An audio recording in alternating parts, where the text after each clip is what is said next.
రథాన్ని ఉచిత మార్గంలో నడిపించండి మాధవ.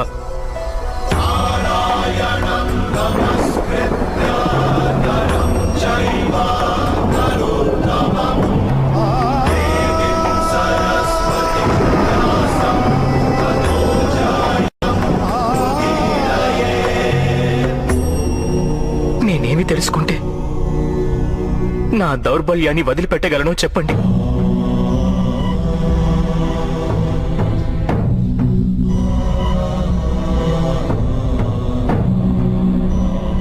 లే పార్థ,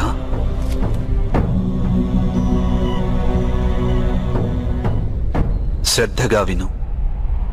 జీవిత రహస్యాన్ని తెలుసుకో. లోకం యొక్క వాస్తవిక రూపాన్ని అర్థం చేసుకో. గంగా ప్రవాహంలో పిడికిలిని ముంచి వెలికి తీసినచో నీకు ఏదీ ప్రాప్తించదు. కానీ అరచేతులతో దోసిలి పట్టి గంగా ప్రవాహంలో ముంచితే ఆ గంగా జలంతో నీ జీవితం పావనమవుతుంది. పరబ్రహ్మం విభాజన చెంది పురుషుడు ప్రకృతి ఉద్భవించాయి. అప్పుడు పురుషుడు అంటే పరమాత్ముని అంశ ఆత్మగా మారి ప్రకృతిలోని ప్రతి వస్తువులోనూ నివసించడం జరిగింది. ఆ ఆత్మను మోహం, అంధకారం ఆవరించాయి పార్థ. ఆ మోహ నిద్ర నుండి జాగృతమై తనని తాను పరమాత్ముని అంశగా తెలుసుకోవడమే ఆత్మ యొక్క కర్తవ్యం, ఉద్దేశ్యం. అదే జీవన కార్యం. కాని మాధవ, ఒకవేళ ప్రతి ఆత్మ పరమాత్మ అంశ అయితే మరి ఉన్నతి అధోగతి స్వయంగా పరమాత్మే చేస్తున్నాడా?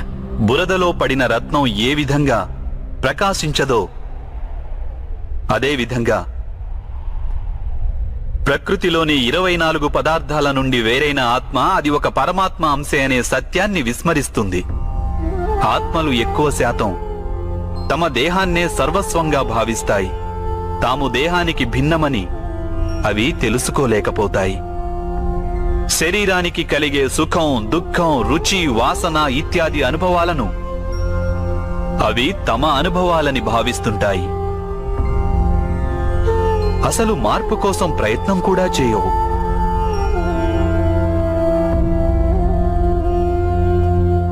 ఇలా మార్పు కోసం ప్రయత్నం కూడా చేయని ఆత్మలు నిరంతరం అధర్మం చేస్తూనే ఉంటాయి. వాటిని జాగృతం చేసేందుకు దండన విధించడం అనివార్యం.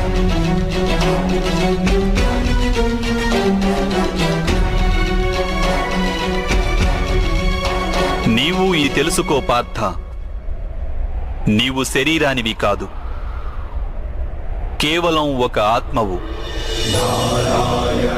ఈ రణభూమిలో కనిపిస్తున్న ప్రతి ఒక్క యోధుడు వాస్తవానికి నీవు అనుకుంటున్నవారు కాదు.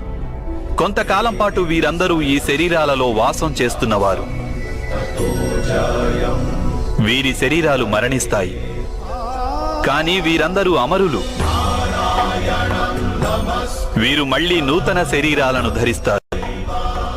తాము ఆత్మస్వరూపులమని తెలుసుకునే వరకు తమ అధర్మాన్ని త్యజించి ధర్మ మార్గానికి వచ్చే వరకు వీరందరూ ఇలా జన్మిస్తుంటారు, అలాగే మరణిస్తుంటారు. ఇదే బ్రహ్మ విద్య బోధించే ప్రథమ పాఠం పార్థ. జన్మించిన వారికి మరణం అనివార్యం. అలాగే మరణించిన వారు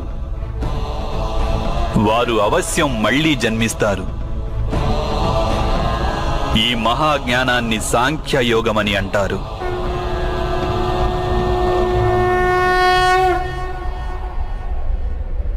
ధర్మం, అధర్మం అంటే ఏమిటి మాధవ? ఏ మార్గాన్ని అనుసరించి మనిషి తాను ఆత్మస్వరూపుడనని గుర్తిస్తాడో, పరమాత్ముని అంశగా ఉద్భవించానని తాను తెలుసుకుంటాడో ఆ మార్గాన్నే ధర్మమని అంటారు.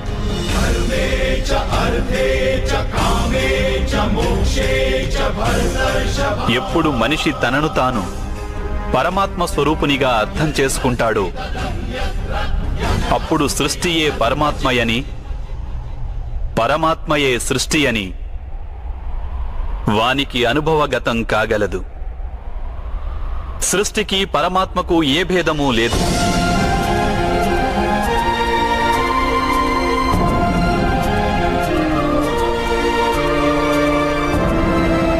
ఏ మనిషైతే ఇది తెలుసుకుంటాడో వాడు ఇతర మనుషులు, ప్రాణుల పట్ల నిర్దయ, కాఠిన్యం వహించడు.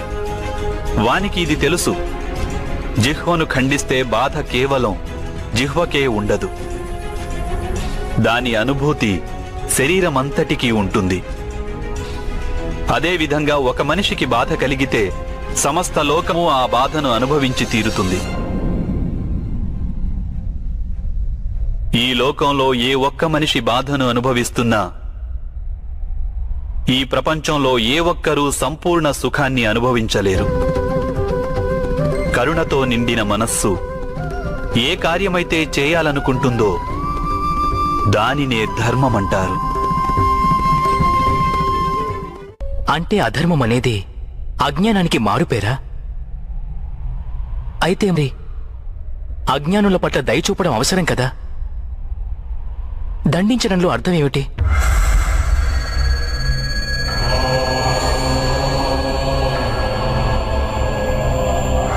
అజ్ఞాని జ్ఞానం విలువను తెలుసుకునేందుకు సిద్ధంగా లేకుంటే, జ్ఞానం వైపు దృష్టి సారించేందుకు సిద్ధంగా లేకుంటే అప్పుడు దండనే దయ అవుతుంది.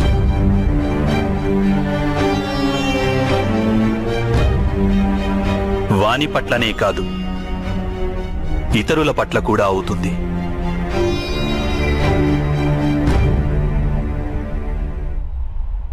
సృష్టిగతి సదా పరమాత్మ వైపే ఉంటుంది. ఇది అనివార్యము. కానీ అప్పుడప్పుడు ఒక దుస్థితి ఉత్పన్నమవుతుంది. అజ్ఞానం, మోహం, అధర్మం పెరిగిపోతుంటాయి. లోకంలో ధర్మం లుప్తమవుతుందన్న భయం ఉత్పన్నమవుతుంది. లోకంలో ధర్మం లుప్తమైపోయినప్పుడు కరుణ నశించిపోతుంది. అదేవిధంగా సత్యం కూడా నశించిపోతుంది. రానున్న తరాలకు ధర్మం ప్రాప్తించాలంటే ఈరోజే అధర్మాన్ని నాశనం చేసి ధర్మాన్ని పునఃస్థాపించడం అనివార్యము పార్థ.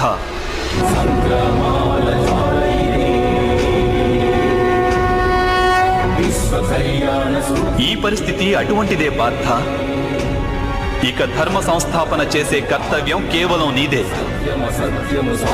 కనుక దౌర్బల్యాన్ని త్యజించు. ఇకనైనా యుద్ధం చేసేందుకు సిద్ధంగా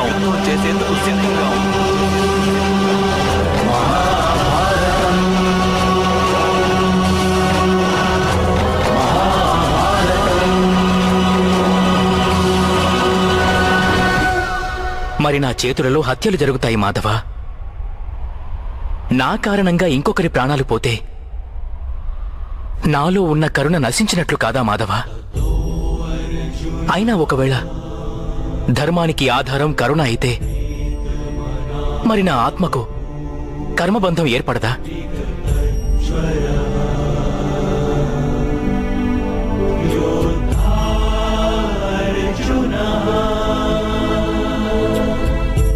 కర్మబంధం అనేది అవశ్యం ఏర్పడుతుంది. కానీ కార్యబంధం ఏర్పడే అవకాశం లేదు పార్థ. నీవు కర్మకు, కార్యానికి మధ్య ఉన్న భేదమేమిటో తెలుసుకోవడం అవసరం. అన్ని కర్మలు కార్యాలే, కాని అన్ని కార్యాలు కర్మలు కావు. కర్మ అనే కార్యమేమిటంటే దానికి ఫలితం అనే ఆశ తోడై ఉంటుంది. మనిషి ఎప్పుడూ సుఖానికై, సంపదకై, ప్రశంసకై ఆశించి కనుక ఒక కార్యం చేస్తే వాడు ఆ కార్య ఫలితానికి బద్ధుడవుతాడు. ఎప్పుడైతే కర్మను, ఫలితాన్ని ఆశించి చేస్తారో దానిని సకామ కర్మయోగం అంటారు. ఎప్పుడైతే కర్మను, ఫలితాన్ని ఆశించకుండా చేస్తారో దానిని నిష్కామ కర్మయోగం అంటారు. ఈ కారణంగానే మనిషి మళ్లీ మళ్లీ జన్మించవలసి వస్తుంది. వాస్తవానికి మనిషిని ఏ కర్మ బంధించదు. ఆ కర్మకు తోడైన ఆశలే వానిని బంధిస్తాయి. ఏ విధంగా మాధవ? ఈ యుద్ధంలో గెలవాలన్న కోరిక నీకుంటే అందులో పరాజితుడవైతే నీకు దుర్భరమైన దుఃఖం కలుగుతుంది. ఆ దుఃఖం నీ చేత ఇతర కార్యాలు చేయిస్తుంది. దానివలన నీవు మళ్లీ జన్మించవలసి వస్తుంది. యుద్ధంలో నీవు విజయుడవైతే నీలో అహంకారం పెరుగుతుంది. ఆ అహంకారం నిన్ను విశ్వవిజేతవు కమ్మని ప్రేరేపిస్తుంది. నీ చేత హత్యలు చేయిస్తుంది. ఆ పాపం నిన్ను బంధిస్తుంది. ఆలోచించు. ఒకవేళ నీకు ఈ యుద్ధం పట్ల విజయానికై మోహం గాని పరాజయ భయం గాని లేకుంటే ఈ యుద్ధం పూర్తయ్యాక నీకు సుఖం ప్రాప్తిస్తుందా లేక దుఃఖం ప్రాప్తిస్తుందా? సుఖం కాదు మాధవ, దుఃఖం కూడా కాదు. అంటే నీకు లభించే సుఖం, దుఃఖం, ఆవేదన, నిరాశ, అహంకారాలకు యుద్ధం కారణం కాదు. యుద్ధం పట్ల నీ మనస్సును ఎన్నో ఆశలు చుట్టుముట్టి ఉన్నాయి. అదే కారణం. నేనంటున్నది సత్యం కాదంటావా పార్థ?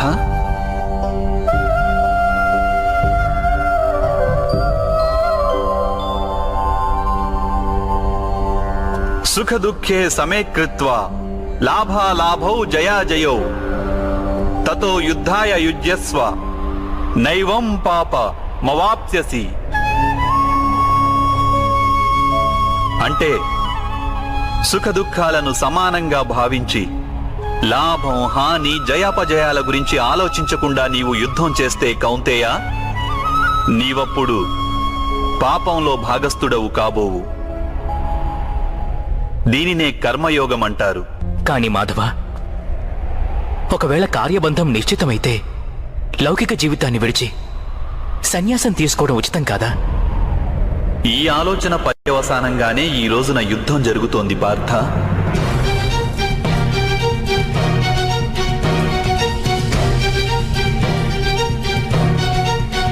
ఆలోచించు. ఎప్పుడైతే సత్వగుణం కలిగి ధర్మాన్ని తెలుసుకున్న వారు కర్మలను త్యాగం చేస్తారో అప్పుడు అధర్మ మనస్కులైన వారే ఈ లోకంలో రాజ్యం చేస్తారు.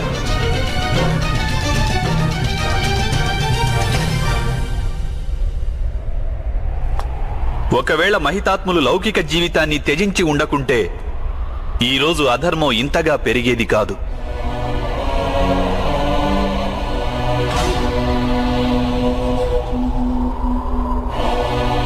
అలాగే మీ పితృదేవులు ఆనాడు సన్యసించి ఉండకుంటే ఈరోజు బావ యుధిష్ఠిరుడు సుఖంగా రాజ్యం చేస్తుండేవాడు.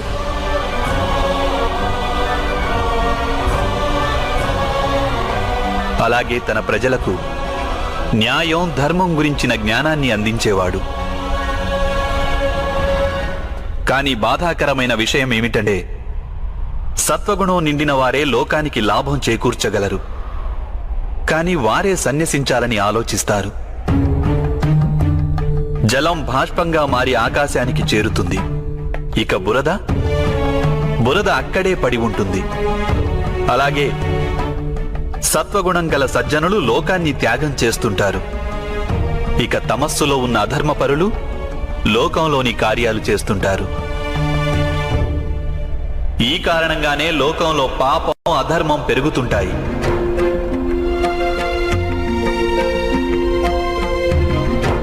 కానీ కర్మయోగి ఈ విచిత్ర స్థితి నుండి యావత్ లోకానికి రక్షణనిస్తుంటాడు.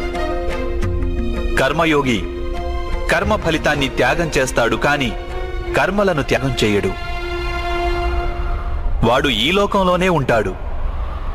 సన్యాసి మాదిరిగా అన్ని కార్యాలను చేస్తుంటాడు, కానీ వానిలో ఆపేక్ష ఉండదు. కర్మయోగికి తన సంతానం నుండి, స్వజనుల నుండి, తన ప్రజల నుండి ఎటువంటి ఆపేక్ష గాని, ఆశ గాని ఉండవు. స్వయంగా ఒక సన్యాసిగా అనుభూతి చెందుతాడు, కానీ సమాజానికి సంసారి మాదిరిగా లాభం చేకూరుస్తాడు. మనిషి తన సంతానం సుఖంగా ఉండాలని శ్రమ పడతాడు మాధవ. సంతానం వలన సుఖపడాలన్న ఆపేక్ష ఎందుకు ఉండకూడదు? మనిషి తన సంతానం కోసం ఏది చేసినా అది వ్యాపారమా లేక ప్రేమా పార్థ? ప్రేమ మాధవ. మరి తాను చేసిన దానికి ప్రతిఫలం ఆశించడం ఎందుకు పార్థ?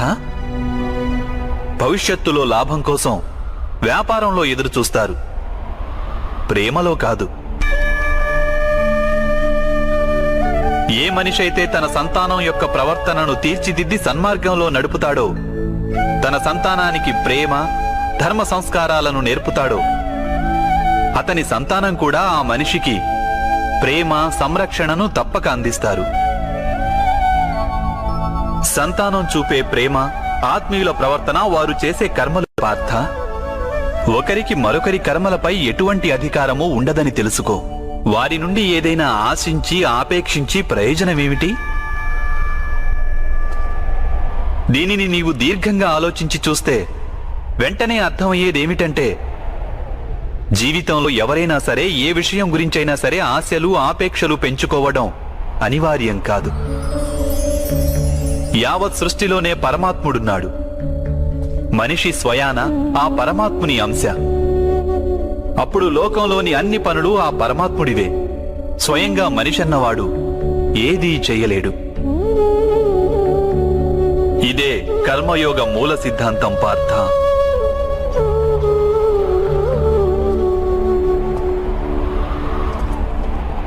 ఇప్పుడు నీవు కూడా కర్మయోగిగా మారి ఈ యుద్ధం చెయ్యక తప్పదు పార్థ. త్రైగుణ్య విషయా వేద నిస్త్రైగుణ్యో భవార్జున, నిర్ద్వంద్వో నిత్య సత్వస్థో నిర్యోగ క్షేమ ఆత్మవాన్. 3 గుణాలను త్యజించి నిర్గుణుడివి అయిపో పార్థ. ద్వంద్వ ప్రవృత్తి నుండి ముక్తి లభిస్తుంది. సత్వగుణంతో విరాజిల్లుతూ పరమాత్మునిపై మనస్సును లగ్నం చేసి నీ కర్తవ్యాన్ని నిర్వహిస్తూ ఉండు. నేను నా బుద్ధిని పరమాత్మపై స్థిరంగా ఉంచి కర్మయోగిగా మారేందుకు మార్గమేమిటి మాధవ? పార్థ, సాంఖ్యయోగం వలన మనిషి పరమాత్మను నిరంతరం స్మరిస్తూ ఉంటాడు. పరమాత్మను స్మరించడం వలన మనిషి మనసులో అంకిత భావం ఉత్పన్నమవుతుంది. అటువంటి భావాన్ని భక్తి అని అంటారు. భక్తి వలన మనిషికి సత్య అసత్యాల జ్ఞానం లభిస్తుంది. ఆ జ్ఞానం వలన వాడు పరమాత్మను దర్శించగలుగుతాడు. అలా ఎవరైతే పరమాత్మను దర్శించగలుగుతారో వారే వాస్తవమైన కర్మయోగిగా మారగలరు. జన్మల పరంపర నుండి విముక్తి చెంది మోక్షాన్ని పొందగలుగుతారు. ఆత్మలన్నింటికీ అంతిమ లక్ష్యం అదే. ధర్మం యొక్క అంతిమ చరణం కూడా అదే. కానీ నేను పరమాత్మను దర్శించకుండా అంకిత భావం ఎలా వ్యక్తం చేయగలను మాధవా? ఈ సృష్టియే పరమాత్మ, పరమాత్మయే సర్వస్వం. పరమాత్మ కానిదంటూ ఇంకేమీ లేదు. ఎవరు తమ ఆత్మను దర్శించగలుగుతారో వారే పరమాత్మను దర్శించగలుగుతారు. ఏ విధంగా ఉప్పులోని ఒక కణానికున్న రుచి మహాసముద్రపు నీటి రుచికి భిన్నమైనది కాదో, అదేవిధంగా నీ ఆత్మను నీవు దర్శించడం పరమాత్మ దర్శనానికి భిన్నమైనది కాదు.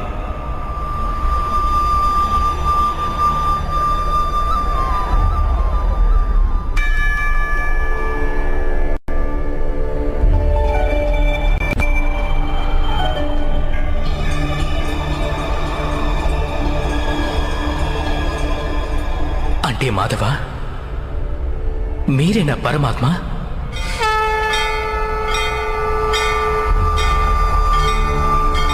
అవును పార్థ, నేను పరమాత్మను. నీవు కూడా పరమాత్మవే పార్థ. కానీ నీవు ఇప్పటికీ జాగృతం కాలేదు. నేను ఈ రహస్యాన్ని తెలుసుకున్నాను. ధర్మస్య తదాత్మానం సృజామ్యహం. అంటే మాధవ, మీ పట్ల అంకితభావం ఉంటే ఈశ్వరుని పట్ల అంకిత భావం ఉన్నట్లే కదా? అవశ్యం. నా పట్ల ఉన్న అంకిత భావమే పరమాత్మ పట్ల అంకిత భావం.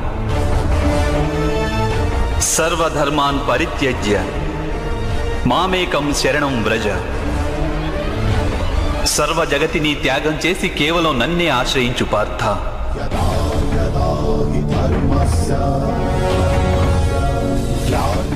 ఈ సకల లోకాన్ని నేనే. నేను ఈ లోకంలోని ప్రతి ఒక్క అణువును. నేనే సూర్యుడిని, నేనే చంద్రుడిని. ఈ నక్షత్రాలన్నీ నేనే, ఈ విశ్వంలోని గ్రహాలన్నీ నేనే. నేను సూర్యుని కంటే ముందు నుండి ఉన్నవాడిని. అలాగే ఒక మొక్కపై తొడిగిన మొగ్గ కన్నా నవ్యుడను నేను. ఈ మానవులందరూ నేనే. నేనే స్వర్గాన్ని నరకాన్ని ధారణ చేస్తున్న శక్తిని. నేనే దుర్యోధనుణ్ణి,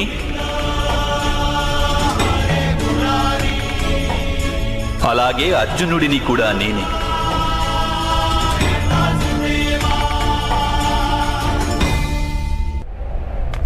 అది ఎలా సంభవం మాధవ? మీరు జన్మించటం పెద్దలు అనేకులు తమ జీవితకాలంలో చూశారు. మేము నవమాసాలు మోసి మీకు జన్మనిచ్చిన మీ మాత జీవించే ఉన్నారు. మీరు పురాతనులు, నాశనం లేనివారు ఎలా అవుతారు? నీవు శరీరాన్ని చూస్తున్నావు, కానీ నేను ఆత్మ గురించి మాట్లాడుతున్నాను. నేను అనేక జన్మలెత్తాను పార్థ. నేను అనేక అవతారాలను ధరించాను. ఎన్నో శరీరాలతో జన్మించాను నేను. అలాగే ఈ మట్టిలో కలిసిపోయాను.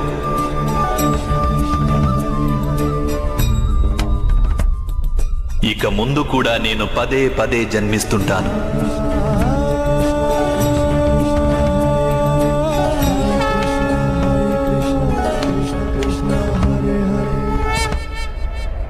యదా యదా హి ధర్మస్య గ్లానిర్భవతి భారత అభ్యుత్థానమధర్మస్య తదాత్మానం సృజామ్యం.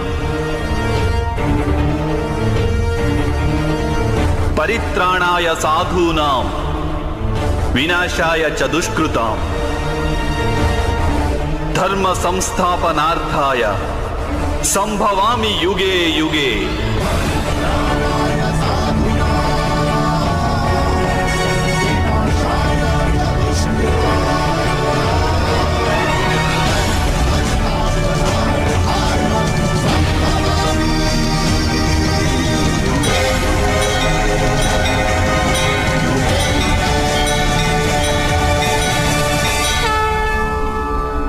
ఎప్పుడెప్పుడు ధర్మానికి హాని జరుగుతుందో, ఎప్పుడెప్పుడు అధర్మం వృద్ధి చెందుతుందో, అప్పుడప్పుడు సత్పురుషులను ఉద్ధరించేందుకు, అధర్మపరుల వినాశనానికి, ధర్మాన్ని పునఃస్థాపించేందుకై నేను జన్మిస్తుంటాను.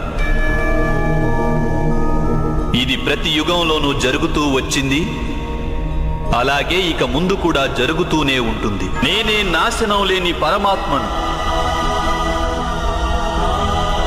నేనే మత్స్యావతారాన్ని, నేనే వామనావతారాన్ని, నేనే పరశురాముణ్ణి, నేనే రామావతారాన్ని కూడా.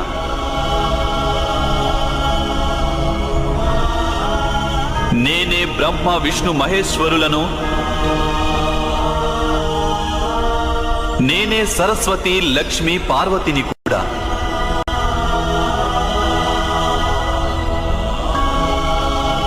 నేను పురుషుడను కాను, స్త్రీని కాను, నపుంసకుడిని కాను.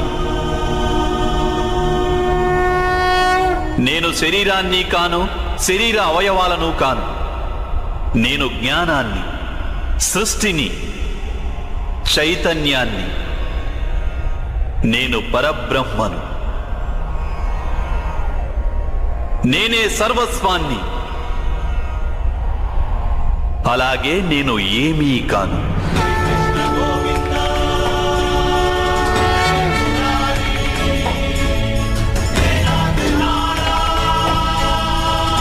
ఈ ఈ విధంగా ప్రతి యుగంలోనూ జరిగింది.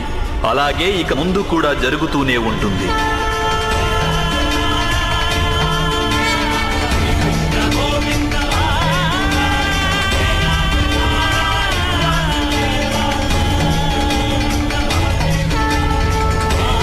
ఎప్పుడు నీవు ఆత్మజ్ఞానాన్ని పొందుతావో పార్థ,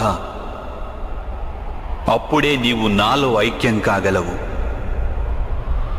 స్వయంగా నీవు కూడా నా మాదిరిగా నిన్ను నీవు పరమాత్మ స్వరూపంగా గుర్తించగలవు. కానీ నీవు ఆ పదాన్ని చేరుకునేందుకు నా పట్ల సంపూర్ణ అంకిత భావం అనివార్యం కావాలి. అంకిత భావం అంటే ఏమిటి మాధవ? అంకిత భావం అనేది ఒక మానసిక స్థితి పేరు. అప్పుడు మనిషి తన సంకల్పాలన్నింటినీ త్యాగం చేస్తాడు. స్వయంగా ఏ విధమైన నిర్ణయాన్ని గాని లేక ప్రతిజ్ఞని కాని తీసుకోడు. ఏ విధమైన పనులు వానికి నిర్దేశించారో ఆ విధమైన పనులే చేస్తుంటాడు. వాస్తవానికి అంకిత భావానికి అర్థమేమిటంటే, తమను తాము, తమ మనస్సును, బుద్ధిని, జ్ఞానాన్ని, ఇచ్ఛలను, ఆశలను, మనసులోని భావనలను, తమ సర్వస్వాన్ని ఇంకొకరికి అర్పించడమే. ఇటువంటి అంకిత భావాన్ని భక్తి అని అంటారు. భక్తితో కొలవడం అంటే ఏమిటి మాధవ? అంకిత భావమే భక్తి కాదా? కాదు పార్థ, అంకిత భావం భక్తిలో మొదటి అడుగు మాత్రమే. వాస్తవానికి భక్తి అనేది ఒక కార్యం వంటిది కాదు. అది ఒక మనస్థితిని సూచిస్తుంది. నిత్య జీవితంలో మనిషి జపతపాలు, యజ్ఞయాగాలు, యమనియమాలు, యోగం, స్వాధ్యాయం అనే మాధ్యమాలతో తన అంతరంగాన్ని శుద్ధి చేసుకుని పరమాత్మ పట్ల అంకిత భావంతో ఉండాలి.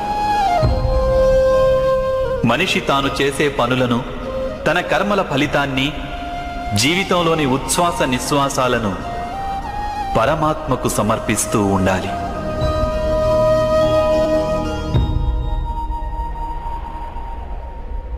భక్తి కేవలం మనస్థితి అయితే జపాలు, తపాలు ఇత్యాదుల అవసరమేమిటి మాధవ?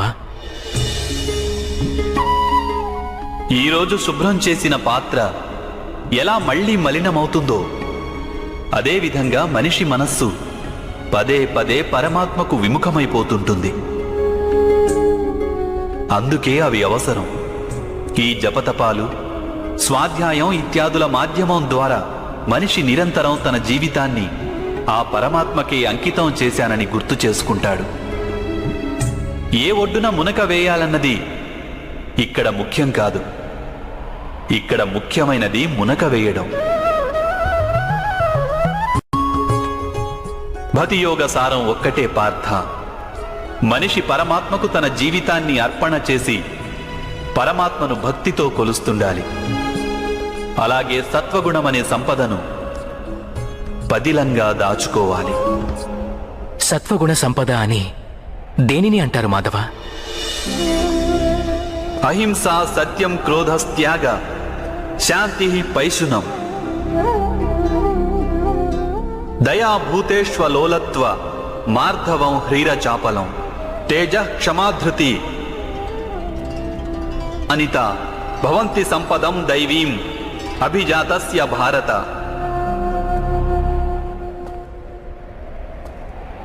అకారణంగా సదా స్వార్థం కోసం హింసను చేయడం అధర్మం పార్థ. వాస్తవానికి అహింసయే పరమధర్మము.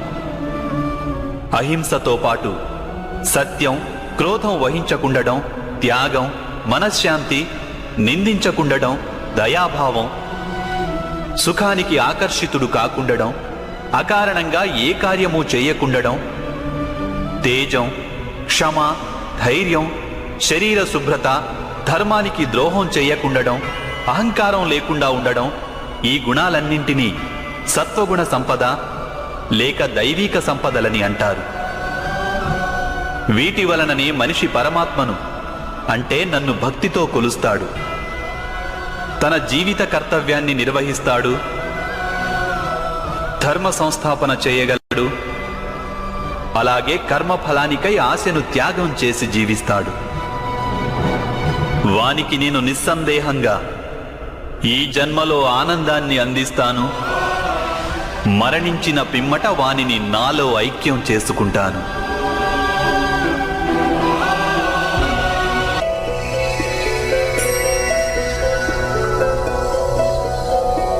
నారాయణం నమస్కృత్య నరం చైవ నరోత్తమం దేవీం సరస్వతిం వ్యాసం తతో జయం ఉదీరయేత్. మీ వాస్తవ స్వరూపాన్ని నాకు దర్శించాలని ఉంది మాధవ. తమరి శక్తి, జ్ఞానం, తేజం, ఐశ్వర్యంతో కూడిన పరమాత్మ స్వరూపాన్ని ప్రత్యక్షంగా దర్శించాలని ఉంది మాధవ. ఆద్యంతాలు లేని మీ స్వరూపాన్ని నాకు దర్శనమివ్వండి మాధవ. నా మనస్సులోని సందేహాలన్నింటినీ తొలగించండి.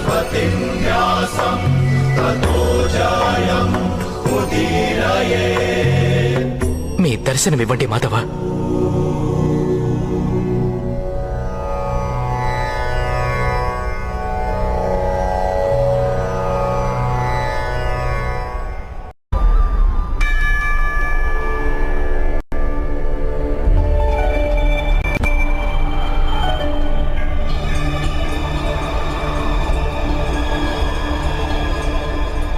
అంటే మాధవ, మీరే నా పరమాత్మ?